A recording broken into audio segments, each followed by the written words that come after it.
Sud Radio, le grand matin week-end, l'info Éco Plus, Didier Testo. Bonjour Didier. Bonjour Jean-Marie. Fondateur de La Bourse et la Vie de TV, toute l'actualité de l'économie en une semaine, et vous revenez sur le charbon. Pourquoi vous nous parlez de charbon ce matin ? Alors que la COP 28 vient de débuter dans les Émirats, il est utile de faire un focus sur le charbon. Vous savez, Jean-Marie, en Europe, il y a ceux qui sont restés au charbon tout en basculant sur l'éolien ou le solaire, qui prétendent d'ailleurs parfois nous donner des leçons sur notre stratégie énergétique.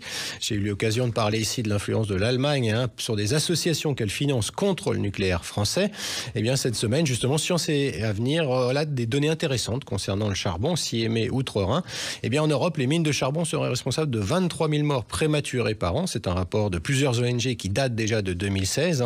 Mais ces chiffres pourraient être largement sous-estimés, ce que révèle une récente étude dans Science, parce que les mines de charbon, on le sait peut-être pas, émettent de nombreux produits chimiques, les métaux, de l'oxyde de nitrogène, dioxyde de soufre et donc des particules fines particulièrement dangereuses.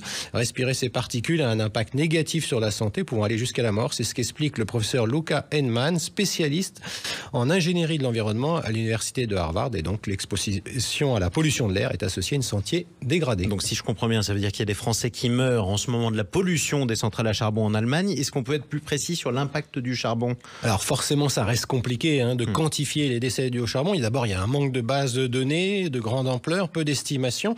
Mais ce qui est intéressant, c'est ce qui a été fait justement par l'équipe américaine du professeur Heinemann, qui vont dans ce sens. Il conclut dans l'étude que 460 000 décès sont imputables à la pollution des mines à charbon entre 1999 et 2020. Et l'équipe de l'université Harvard s'était penchée sur les données de santé de 650 millions de personnes. Et quand il y a eu effectivement 480 centrales à charbon sur le territoire américain, et l'étude conclut que ces mesures de régulation et de fermeture de centrales, puisqu'il y en a quand même un certain nombre qui ont été fermées aux États-Unis, eh bien, ont conduit à une baisse rapide des émissions de dioxyde de soufre durant ces 20 dernières années. Alors en Europe, il y a 280 centrales au charbon, et avec en tête l'Allemagne. Oui, effectivement, Didier, c'est la raison pour laquelle vous allez nous parler de ce qui se passe en ce moment à Dubaï. La COP 28 qui commence avec des défis environnementaux qui se multiplient. La nécessité d'agir s'intensifie, on le sait, réduction des émissions de gaz à effet de serre, grand engagement de la COP 21, avec le fameux accord de Paris, 1,5 degré de réchauffement climatique seulement, mais 8 ans après, cette lutte contre le réchauffement climatique demeure une priorité absolue.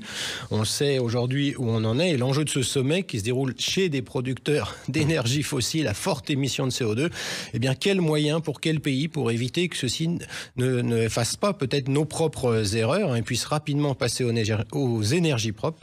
La volonté réelle et non affichée sera-t-elle là ? L'espèce humaine montrera à nouveau son intelligence ou sa bêtise, on le saura dans quelques jours. Effectivement. Didier, on termine avec une légende de l'investissement à Wall Street qui nous a quittés, c'est Charlie Munger. Peut-être que ceux qui nous écoutent connaissent Warren Buffett, tellement fameux investisseur. Eh bien, Charlie Munger, c'était son bras droit.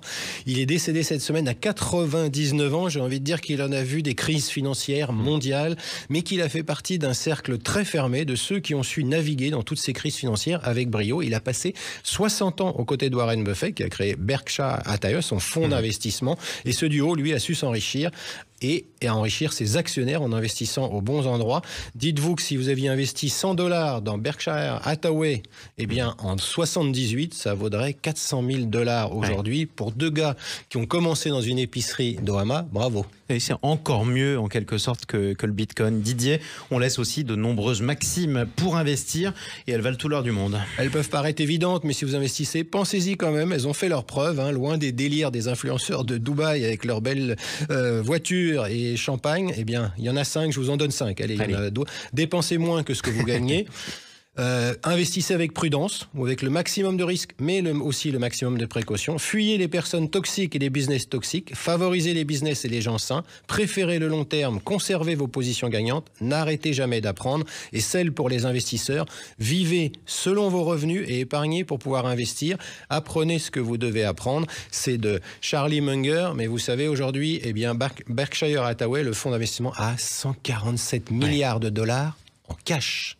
Et comme quoi d'ailleurs, ces maximes qui valent pour l'investissement, elles valent aussi pour la vie quotidienne de monsieur et madame tout le monde. Merci beaucoup Didier Testo. On peut retrouver tous vos conseils sur La Bourse et la Vie TV. À bientôt. À bientôt.